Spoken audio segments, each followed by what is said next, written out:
obunachilar va kanal kuzatuvchilari.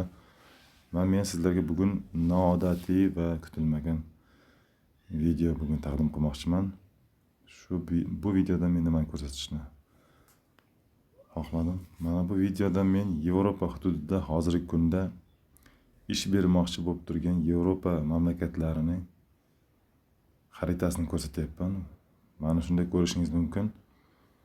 K harfi bor davlatlar, K harfi kapalakdan deydi-ku. Mana shu K'si borlar mingdan ziyod ish degani. Bu yerda eng birinchi o'ringa ko'tarilgani va ish berish bo'yicha, ishini ko'pligi bo'yicha eng ilg'orlari meni nigohimda mana bu yerda ko'rish mumkin. Birinchi o'rinda Fransiya turibdi. Chunki mana Fransiyani ko'rish mumkin. Bu yerda mana Fransiya 298.201 ish bilan turibdi. K'siga borga aylantiraylik. Keyin bu yerda United Kingdom. United Kingdomda ham ish kam emas, juda ko'p yerda Birlashgan Qirollik, Buyuk Britaniyada ham. Va keyingi o'rinlarda Germaniya 328.000 ish bilan turibdi. Hattoki Germaniya Fransiyadan ham baland ekan. Fransiya ikkinchi o'rin, Germaniya birinchi o'rinda bo'lyapti bunda. Keyin Belgiya 3-chi o'rinda 274.000 ishi bor Belgiyani. Ish o'rni bor demoqchiman-da.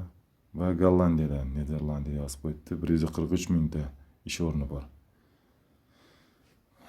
Va yana katta o'rinlar deganlovchilar bu yerda Avstriya bo'lib turibdi. Avstriyada 33.000 ish o'rni bor. Slovakiyada 10.000 ish o'rni bor. Chexiyada 5.000 ish o'rni bor. Sloveniyada 4.767 ta ish o'rni bor. Mana qaysi davlat? 11.000 ta ish o'rni bor. Qaysi? Bolgariyami? Ya Ruminiyami? Qanday yaqinlashtirishchi? Mana shu yerda ham 10.862 ta ish o'rni bor. Va Polshaning o'zida 7.677 ta ish o'rni bor. Litvada 1.640 ta, Latviyada 4.271 ta va Norvegiyada 12.000 ta ish o'rni bor. Hurmatli obunachilar va kanal mehmonlari, так что Yevropaga ish o'rinlarini izlashda davom etamiz.